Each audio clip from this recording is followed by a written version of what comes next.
Hello students, first of all, how are you? I hope you all are well. Students, अपने geography में chapter 4 climate कर रहे हैं।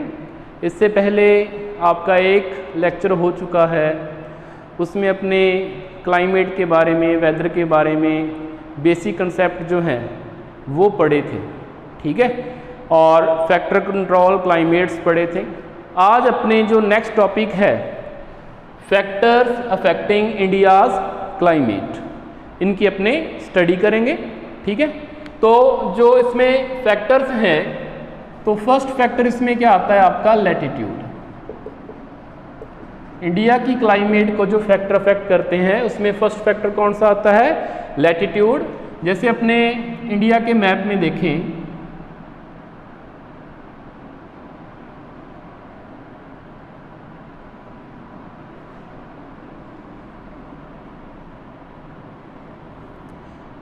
India के map में अपने देखें कि लैटिट्यूड का क्या डिफरेंस है, क्या फ़र्क है, इंडिया कौन कौन से लैटिट्यूड में है। ये जनरली आप पहले की क्लासेस में या आपने कह सकते हो फर्स्ट चैप्टर में आप इसके बारे में पढ़ चुके हो कि जो इंडिया है कौन से लैटिट्यूड में है, कौन से लॉन्गिट्यूड में है, ठीक है।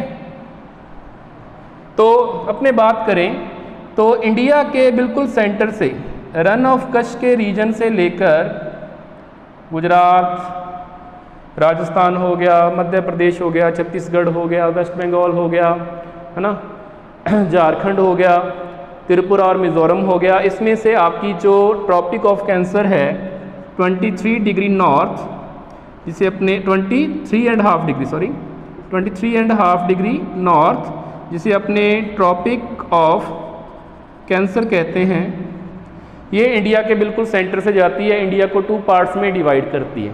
लैटिट्यूड की स्टडी की अपने बात करें, क्योंकि आपको पता होगा कि जो लैटिट्यूड होते हैं, जैसे ये इक्वेटर है 0 डिग्री, और इसमें ऐसे लाइनें होती हैं, यहाँ तक जाते हैं 90 डिग्री, यहाँ भी 90 डिग्री, ये नॉर्थ पोल, ये साउथ पोल, मतलब जो यहाँ से 1 2 3 ऐसे आगे बढ़ता जाता है। जो अपने कह सकते हैं कि हॉरिजॉन्टल लाइन होती है उनको अपने लैटिट्यूड बोल देते हैं। लॉन्गिट्यूड जो ऐसे अपने कह सकते हैं कि परपेंडिकुलर या स्ट्रेट लाइन होती है उसको अपने बोल देते हैं लॉन्गिट्यूड, ठीक है। तो ये लैटिट्यूड के अपने यहाँ बात कर रहे हैं। लैटिट्यूड क्या फ़र्क क्या होगा कि ये इक्वेटर के पास है, यहाँ गर्मी होगी, जैसे जैसे अपने ऊपर की ओर जाएंगे, जैसे अपने कल भी इसकी स्टडी की है, तो सन रेज क्या होती है, यहाँ तो जैसे डायरेक्ट आती है, जैसे जैसे ऊपर की ओर जाएंगे सन रेज ऑब्लिक होती जाती है। तो यही अपने इंडिया की क्लाइमेट के ऊपर लैटिट्यूड का क्या इफेक्ट पड़ता है कि इंडिया कौन से लैटिट्यूड में आता है ना, या ट्रॉपिक ऑफ कैंसर कहाँ से जाती है, इक्वेटर इंडिया में कहाँ से जाती है ना, इसका इंडिया की क्लाइमेट पे क्या फ़र्क पड़ता है, और इंडिया का इसकी वजह से या लैटिट्यूड की वजह से कौन सा क्लाइमेट रीजन में इंडिया शामिल हो जाता है। तो इससे नीचे, उसके बाद इंडिया के नीचे से यहाँ से अपने कह सकते हैं 0 डिग्री इक्वेटर जाती है। इंडिया की जो मेन लैंड है वो तो 8 डिग्री 4 मिनट नॉर्थ तक है, और जो अंडमान निकोबार आइलैंड है वो 6 डिग्री 45 मिनट नॉर्थ तक है, ठीक है। मतलब इक्वेटर इंडिया के पास से ही जाती है। निचला जो एरिया है इंडिया का, कुछ पार्ट इक्वेटोरियल क्लाइमेट में भी आ जाता है, ठीक है। लेकिन मेनली जो इंडिया को डिवाइड किया जाता है क्लाइमेट वाइज, तो इससे नीचे वाला जो पार्ट है ट्रॉपिक ऑफ कैंसर से, जो साउथ का पार्ट है, उसे अपने ट्रॉपिकल क्लाइमेटिक रीजन बोलते हैं, वहाँ ट्रॉपिकल क्लाइमेट है, और उससे ऊपर सब ट्रॉपिकल क्लाइमेट अपने को मिलता है, ठीक है। ये ट्रॉपिक ऑफ कैंसर से नीचे वाला एरिया ट्रॉपिकल क्लाइमेट, और ऊपर वाला एरिया सब ट्रॉपिकल क्लाइमेट, ठीक है। आपकी बुक में ये बताया, उसमें निचले वाले एरिया में केरला रीजन हो गया, अंडमान निकोबार आइलैंड हो गया, उसमें अपने कह सकते हैं कि अपने को जो इक्वेटोरियल क्लाइमेट भी मिल जाती है, ठीक है। उसके बाद अपना सेकंड पॉइंट आता है अल्टीट्यूड। अल्टीट्यूड की अपने बात कल भी कर चुके हैं। अल्टीट्यूड का मतलब क्या होता है कि जो सी लेवल होता है, अपने जो इंडिया का सी लेवल माना जाता है, वो जो चेन्नई के पास का सी लेवल है, चेन्नई के पास का सी लेवल, उसके रेफरेंस में देखा जाता है कि इंडिया में कौन सी जगह कितनी ऊंची है, ठीक है। जिसमें वेरिएशन आ जाएगा कि जो हिमालयन रेंजेस है, जैसे जो ग्रेट हिमालय है, उसकी जो एवरेज हाइट है वो 6000 मीटर है, और जो ईस्टर्न कोस्टल प्लेन रीजन है उसकी जो हाइट है वो 30 मीटर के आसपास, कहीं कहीं तो इससे भी कम आपको देखने में मिल जाएगी। तो वेरिएशन अपने कह सकते हैं 30 मीटर से लेकर 6000 मीटर तक अपने को वेरिएशन देखने को मिलता है। तो इसका फ़र्क क्या पड़ता है, दो तरीके से इसका डिफरेंस आता है कि एक तो जो प्लेस सी लेवल से जितना ऊंचा होगा वहाँ पे जो क्लाइमेट है या अपने वेदर कहें, मौसम कहें, वो ठंडा रहता है कंपैरेटिवली। जैसे मान लो कोई प्लेस तो 250 मीटर पे है और कोई प्लेस 3000 मीटर पे है, तो इसमें इनके टेम्परेचर में अपने कह सकते हैं डिफरेंस आएगा ना, क्योंकि जैसे मैंने आपको बताया था कि 165 मीटर ऊपर जाते हैं तो 1 डिग्री सेल्सियस टेम्परेचर क्या होता है, कम हो जाता है। ठीक है, तो इनके बीच का जो टेम्परेचर डिफरेंस है वो अपने कह सकते हैं कि 15 डिग्री के आसपास का डिफरेंस एवरेज टेम्परेचर में आ जाता है अल्टीट्यूड की वजह से ही। और एक क्या होता है कि जैसे ये अल्टीट्यूड है, मतलब हाइट है 6000 मीटर की, हिमालय की एवरेज हाइट, तो जो सेंट्रल एशिया से कोल्ड विंड आती है उसके लिए ये बैरियर का काम करता है, उसको इंडिया में आने नहीं देता। और इंडिया में जो इंडिया के नॉर्दर्न प्लेन ऑफ इंडिया है ना, या रेस्ट ऑफ इंडिया है, वहाँ पे जनरली अगर हिमालय ना हो तो वहाँ पे सब ट्रॉपिकल की जगह अपने कह सकते हैं टेम्परेट टाइप की क्लाइमेट भी अपने को मिल सकती है। लेकिन क्योंकि ये ठंडी हवाओं को रोक लेता है, इस वजह से इंडिया में इसके कंपैरिजन में जो दूसरे पार्ट हैं एशिया के, यहाँ पे हिमालय जैसी हिल नहीं मिलती, माउंटेन नहीं मिलता, उसके कंपैरिजन में इंडिया वार्म रहता है, इंडिया में उतनी ज़्यादा टेम्परेचर नहीं गिर पाता है। ये अल्टीट्यूड का अफेक्ट आता है। ठीक है, एक अल्टीट्यूड का इफेक्ट मैंने आपको जैसे और भी बताया था कल कि जैसे ये वेस्टर्न घाट है, वेस्टर्न घाट है तो वेस्टर्न घाट जो अरेबियन सी से मानसून विंड आती है उसके पैरेलल पड़ता है। ठीक है, जिसकी वजह से क्या है कि ये मानसून विंड को रोकता है, ऊपर उठाता है, लिफ्ट करता है, उनका कंडेंसेशन होता है, क्लाउड बनते हैं और रेनफॉल होता है। तो ये भी एक जो अल्टीट्यूड का डिफरेंस आ जाता है। इसके बाद अपने नेक्स्ट पॉइंट की बात करें, ये तो अपने लैटिट्यूड और अल्टीट्यूड से रिलेटेड हो गया। ठीक है, लैटिट्यूड और अल्टीट्यूड से रिलेटेड हो गया। नेक्स्ट अपना जो पॉइंट है वो है प्रेशर एंड विंड से रिलेटेड। प्रेशर एंड विंड, ठीक है, प्रेशर एंड विंड से रिलेटेड पढ़ने के लिए आपको एक और डायग्राम समझना होगा जिसे अपने विंड सर्कुलेशन डायग्राम बोल देते हैं। ठीक है, विंड सर्कुलेशन डायग्राम जिसे अपने बोल देते हैं, उसे समझना ज़रूरी है, फिर इसके बाद का टॉपिक आपको समझ आएगा।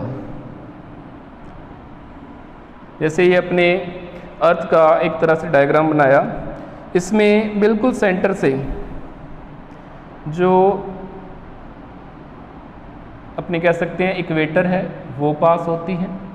ठीक है, यहाँ अपना नॉर्थ पोल आ गया, ये अपना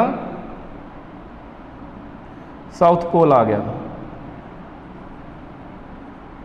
ठीक है, तो इस डायग्राम में अपने क्या पढ़ना है, एयर सर्कुलेशन या विंड सर्कुलेशन की बात अपने करनी है।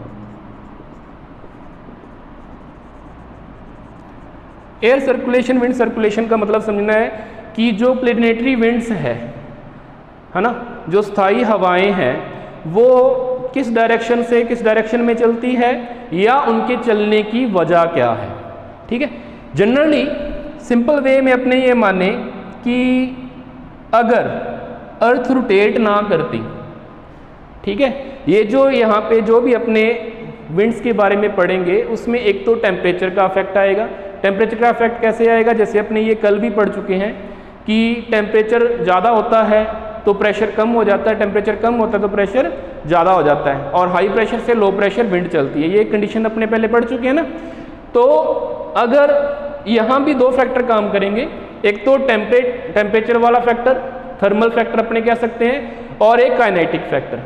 थर्मल फैक्टर तो चलो अर्थ बन गई, सन भी था, सन के बाद अर्थ बन गई। ठीक है, और ये जो अपने तीन कंडीशन है, ये वाली कंडीशन अपने को यहाँ पे मिल गई। जो बाद वाली और कंडीशन की अपने बात करेंगे वो इस वजह से पॉसिबल है कि अर्थ बनने से ऐसे नहीं कि अर्थ स्टेबल होगी, अर्थ रोटेट भी करती है। ठीक है, रोटेट करने से एक और तरह का मूवमेंट जनरेट होता है। ठीक है, नए फोर्स भी जनरेट होते हैं तो उसकी वजह से उसे अपने काइनेटिक फोर्स बोल देते हैं, जो गति की वजह से आते हैं। तो उसकी वजह से भी डिफरेंट टाइप्स की अपने को विंड सिस्टम जो यहाँ डेवलप वो मिलेंगे, और वो विंड डायरेक्शन को भी डिफ्लेक्ट करेंगे या अपने कह सकते हैं अफेक्ट करेंगे। तो जनरली ये माने कि अगर सिंपल वे में अपने ये मान लें कि अगर अर्थ फिक्स होती, रोटेट ना कर रही होती, तो ये सिंपल है, इक्वेटर के पास क्या होता है, टेम्परेचर हाई होता है, सिंपल सी बात है। पोलर रीजन पे क्या होता है, टेम्परेचर लो होता है, ठीक है, टेम्परेचर लो। यहाँ क्या होगा, टेम्परेचर हाई है तो प्रेशर लो, यहाँ प्रेशर हाई, यहाँ भी प्रेशर हाई। अब हवाएं कैसे चलनी थी फिर, सीधी ऐसे पोलर रीजन से इक्वेटर रीजन की ओर, यहाँ इसका कन्वर्जेंस होना था। इसके कन्वर्जेंस को अपने ITCZ बोल देते हैं। ये अपने आगे पढ़ेंगे डिटेल से। ITCZ होता क्या है, सिंपल समझने के लिए, intertropical convergence zone, ITCZ, intertropical convergence zone, मतलब यहाँ पे दोनों तरफ से हवाएं आकर मिलती है। इंटरट्रॉपिकल का मतलब कि ये ट्रॉपिकल एरिया है, कन्वर्जेंस का मतलब कि यहाँ दो तरफ से हवाएं आकर यहाँ मिल रही है, ठीक है। लेकिन ऐसी कंडीशन नहीं है।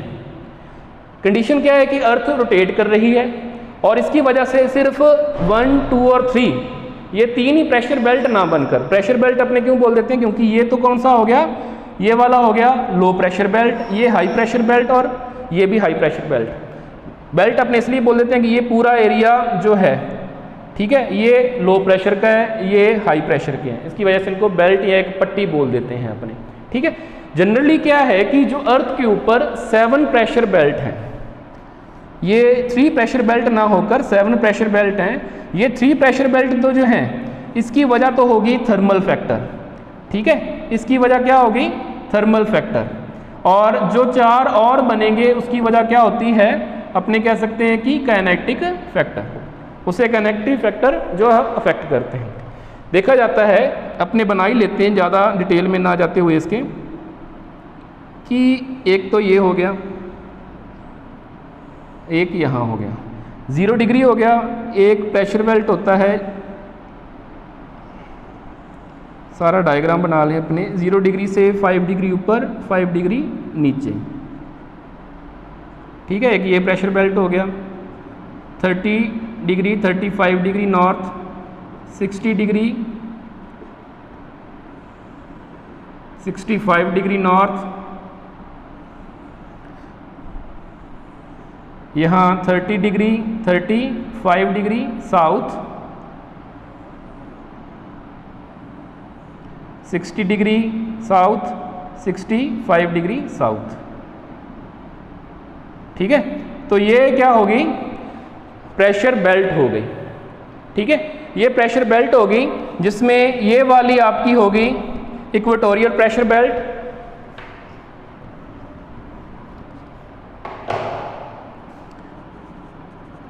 इक्वेटोरियल लो प्रेशर बेल्ट, ये हो गई आपकी सब ट्रॉपिकल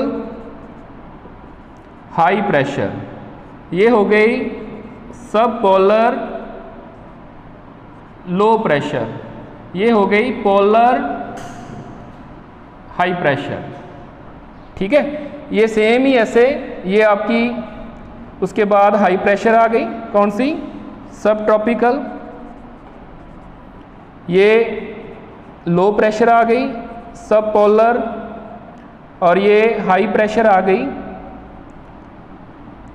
अपने ऐसे कह दिए पोलर हाई प्रेशर, ठीक है। तो ये प्रेशर बेल्ट हो गई। अब आपको कल जैसे मैंने आपको बताया था कि जो विंड है वो high pressure to low pressure जाती है। अब हाई प्रेशर के जोन कौन कौन से हो गए, एक तो ये हो गया हाई प्रेशर का, ये एक हो गया हाई प्रेशर का, ठीक है, और एक ये हो गया हाई प्रेशर का, और एक ये हो गया हाई प्रेशर का। इनसे लो प्रेशर की ओर जो विंड है वो मूव करेगी, ठीक है। तो सबसे पहले अपने देखें जो मेनली इंडिया के लिए ज़्यादा इम्पॉर्टेंट है कि high pressure to low pressure, ऐसे विंड आएगी, ठीक है। फर्स्ट अपने जो विंड का टाइप अपने करें कि ऐसे विंड आएगी, लेकिन इसमें एक फैक्टर और भी होता है कि अर्थ की रोटेशन की वजह से एक तो ये जो विंड बेल्ट है वो बने, ठीक है, और दूसरा जो विंड वहाँ पे सर्कुलेट होती है, मूवमेंट करती है, उसकी जो डायरेक्शन है उसको भी डेविएट करता है एक फोर्स होता है जिसे अपने कोरियोलिस फोर्स बोल देते हैं, ठीक है। कोरियोलिस फोर्स में क्या होता है कि नॉर्थ हेमिस्फीयर में कोई भी मूवेबल थिंग है वो अपनी राइट हैंड साइड की ओर डिवेट होगी, और साउथ हेमिस्फीयर में कोई भी अगर मूवेबल थिंग है वो लेफ्ट हैंड साइड की ओर डिवेट होगी। तो ये क्योंकि नॉर्थ हेमिस्फीयर है ऊपर वाला, तो यहाँ पे अपने देखते हैं कि ये अपने राइट हैंड साइड की ओर डिवेट होगी, तो यहाँ पे जो विंड डायरेक्शन है वो अपने को ऐसे मिलेगी, ठीक है।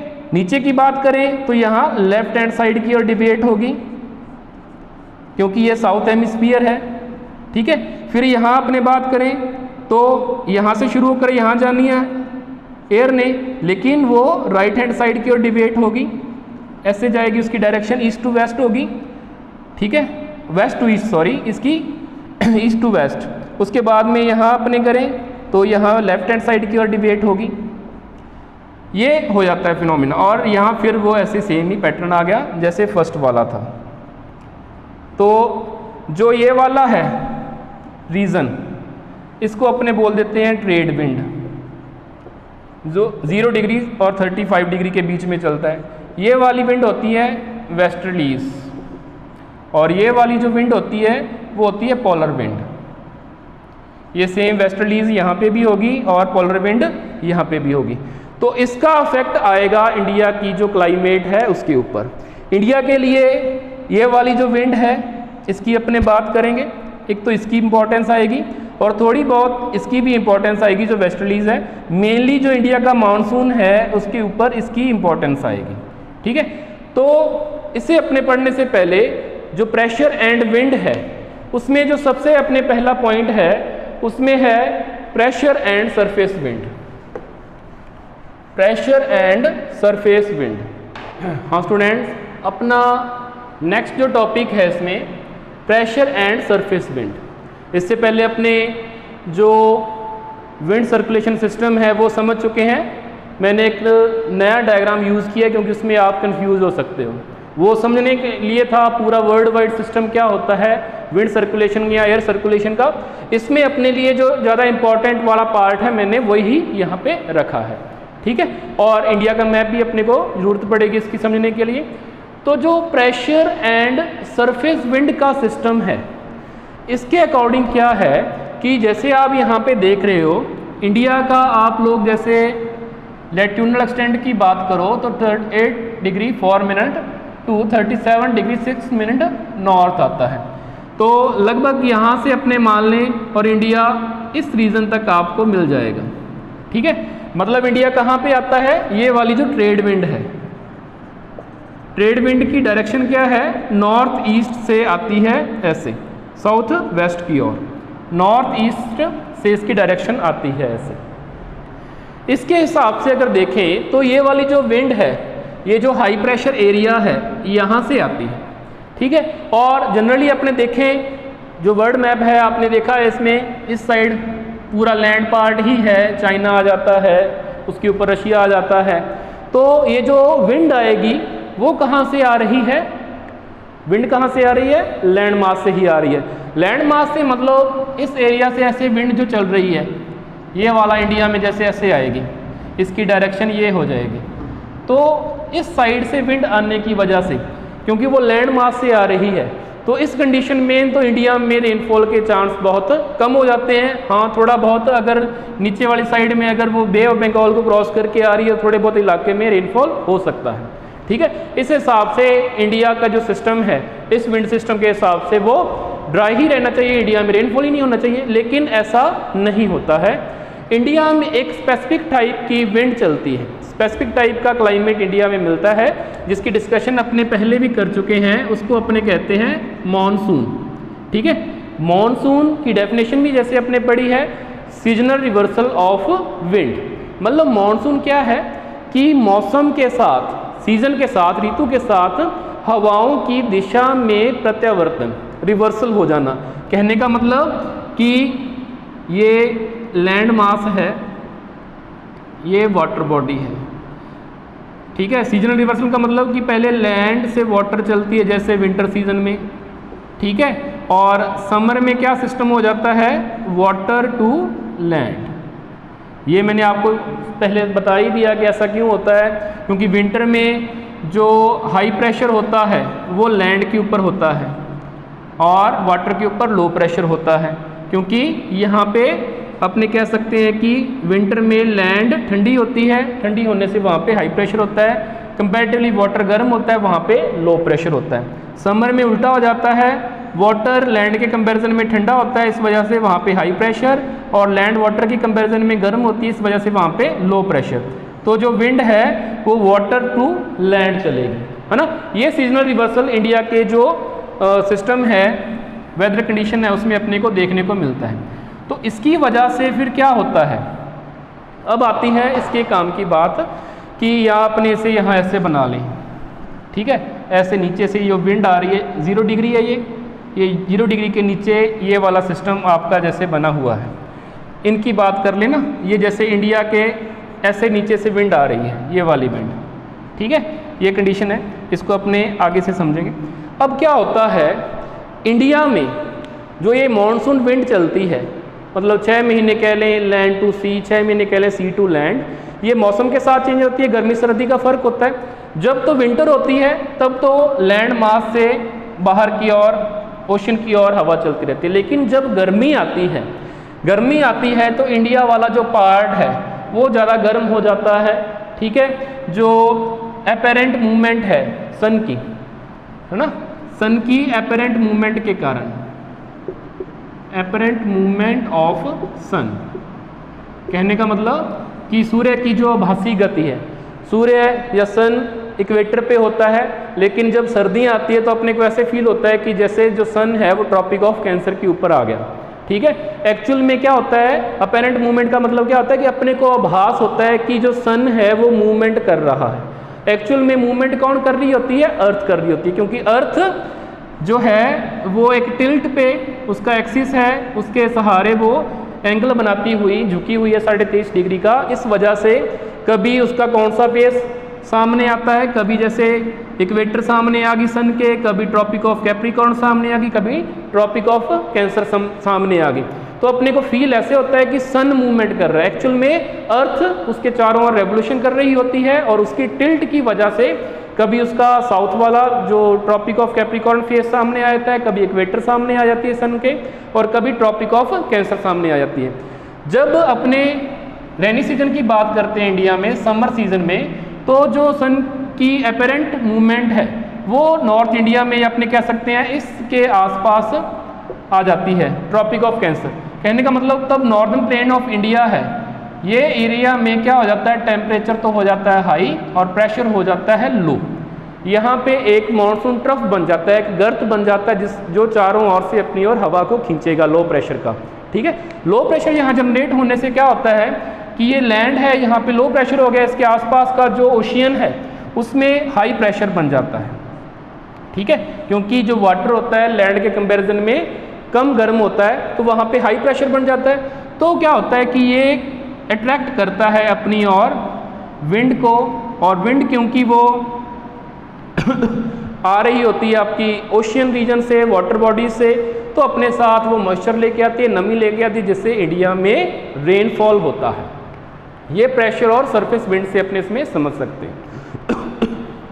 एक तो इसमें अपने ट्रेड विंड के बारे में पढ़ा, जो इंडिया में नॉर्थ ईस्ट टू साउथ आती है, ठीक है। एक अपने इसमें पढ़ा ये जो मॉनसून विंड है। एक्चुअल में अब आप कहोगे कि ये मॉनसून विंड सीधे ही इसके आसपास के एरिया से जनरेट होती है या कहीं और से भी आती है। एक्चुअल में इसके लिए जो ये तो क्लासिकल थ्योरी होगी, आगे थोड़ा सा और अपने डिटेल में पढ़ते हैं तो एक बात आती है कि कुछ साइंटिस्ट ये मानते हैं कि जो ये साउथ ईस्ट नीचे वाली जो ट्रेड विंड है, ये वाली जब लो प्रेशर इंडिया में जनरेट हो जाता है और हाई प्रेशर इंडियन ओशियन में होता है लगभग 20 डिग्री साउथ के आसपास, मेडागास्कर एक आइलैंड है उसके आसपास, अफ्रीका के आसपास ये हाई प्रेशर जनरेट होता है, तो वहाँ उस हाई प्रेशर से जो विंड है वो अट्रैक्ट होती है यहाँ पर। तब सिस्टम क्या बनता है कि ये जो साउथ ईस्ट ट्रेडिंग विंड है ऐसे इंटर करती है ट्रॉपिक ऑफ इक्वेटर को क्रॉस जैसे ही करती है, तब कोरियोलिस इफेक्ट में आकर ये अपनी डायरेक्शन को राइट हैंड साइड की ओर डेविएट कर लेती है, डिफ्लेक्ट हो जाती है, और इंडिया में जो मानसून है वो साउथ वेस्ट मानसून या साउथ वेस्ट साइड से प्रवेश करने की वजह से, इंटर करने की वजह से साउथ वेस्ट मानसून के नाम से वो जाना जाता है। ठीक है, ये इससे आप समझ सकते हो कि प्रेशर और सरफेस विंड का सिस्टम कैसे इसको अफेक्ट करता है, कैसे इसके ऊपर प्रभाव डालता है। इसके साथ साथ ही ठीक है, अपने जो प्रेशर और सरफेस विंड के बाद अपने एक पॉइंट और पढ़े इसमें, जैसे ये फर्स्ट हो गया, सेकंड, इसमें आएगा अपर एयर सर्कुलेशन। इंडिया के जो वेदर है उसको अफेक्ट करने वाला एक पॉइंट और भी है इसमें, जो आपका कह सकते हैं अपने प्रेशर एंड विंड में सेकंड पॉइंट अपर एयर सर्कुलेशन। अपर एयर सर्कुलेशन क्या होती है? जेट स्ट्रीम, जिसे अपने कह देते हैं। समझना ध्यान से, जेट स्ट्रीम क्या है? सी लेवल से या अर्थ सरफेस से अपने कह सकते हैं 12,000 मीटर से ऊपर या उसके आसपास की हाइट में एक हवा चलती है। हवा चलती जनरली इसकी डायरेक्शन कैसे होती है? West to east. ठीक है, ये एक हवा चलती है वेस्ट टू ईस्ट, ये सिंपली ये है इसके बारे में। अब इसका नाम जेट स्ट्रीम क्यों पड़ा? जेट स्ट्रीम इसलिए पड़ा कि जब सेकेंड वर्ल्ड वॉर चल रहा था, सेकेंड वर्ल्ड वॉर चल रहा था, तो जो अमेरिका के जेट विमान हैं, ठीक, एयरक्राफ्ट है, वो जब बम गिराने के लिए जापान की ओर जाते थे तो उनकी स्पीड कम हो जाती थी, सामने से उनको एक हवा का सामना करना पड़ता था। ठीक है, लेकिन जब वो वापस अमेरिका की ओर आते थे बम गिराकर, तो उनकी स्पीड अचानक से बढ़ जाती थी। एक रॉसबी नामक साइंटिस्ट है, जब उसने खोज की तो पता लगाया कि अपर एयर सर्कुलेशन की फॉर्म में एक जो हवा या विंड अपने कह सकते हैं वो वहाँ मौजूद है, जिसकी स्पीड काफ़ी होती है। गर्मियों में 110 किलोमीटर पर हावर होती है, सर्दियों में 180 किलोमीटर के आसपास उसकी हो जाती है। तो वो वहाँ पे विंड पाई जाती है जो जेट को जहाँ उसकी स्पीड को ब्रेक कर रही थी, कम कर रही थी, या उसको बढ़ा रही थी। ठीक है, तो वो जो सिस्टम है उसके हिसाब से इसका नाम जेट स्ट्रीम रखा गया। अच्छा, अब ये इंडिया के वेदर को या क्लाइमेट को कैसे अफेक्ट करती है? ये जेट स्ट्रीम है जनरली सर्दियों के टाइम में ये हिमालय के नीचे से 30 डिग्री के आसपास, 30 डिग्री नॉर्थ के आसपास इंडिया में ये इंटर करती है। तब क्या होता है? तब ये जो आपने जैसे नाम सुना होगा, जो जैसे अपने सर्दियों में मावठ आती है, जिसे अपने टेम्परेट साइक्लोन कह देते हैं। ठीक है, वो आते हैं अपने भूमध्य सागर या मेडिटेरियन सी से। भूमध्य सागर इंडिया के इस साइड रह गया, ठीक है, यूरोप के आसपास, यूरोप और अफ्रीका के मध्य में है। वहाँ से जो अपने कह सकते हैं विंड चलती है, साइक्लोन चलते हैं, उनको इंडिया तक लाने में ये जो जेट स्ट्रीम है वो हेल्पफुल होती है। एक तो जेट स्ट्रीम का ये काम है। जब गर्मियाँ होती है तो एक easterly jet stream, easterly jet stream जैसे बे ऑफ बंगाल से 15 डिग्री नॉर्थ के आसपास चलती है और इंटर करती है इंडिया में आकर। ठीक है, इंडिया में इंटर करती है, तब क्या होता है कि जो बे ऑफ बंगाल में ट्रॉपिकल साइक्लोन होते हैं उनको ज़मीन के अंदर लाने में भी वो हेल्प करती है, और यहाँ उससे रेनफॉल होता है, डिजास्टर भी होता है साइक्लोन की वजह से उड़ीसा आंध्र प्रदेश कोस्ट में। तो ये ऐसे हेल्प करती है आपकी जो अपर एयर सर्कुलेशन है या जेट स्ट्रीम है। अब इसके बाद में एक जो इसका लास्ट पॉइंट है, इसकी बात अभी अपने कर भी चुके हैं, वेस्टर्न साइक्लोनिक डिस्टर्बेंस। इनको अपने टेम्परेट साइक्लोन या जैसे इंडिया में वर्षा होती है उसे अपने मावठ भी कह देते हैं। तो ये वही होते हैं जो मेडिटेरेनियन सी में, अपने सिंपल सा वर्ल्ड का मैप बनाएं छोटा सा,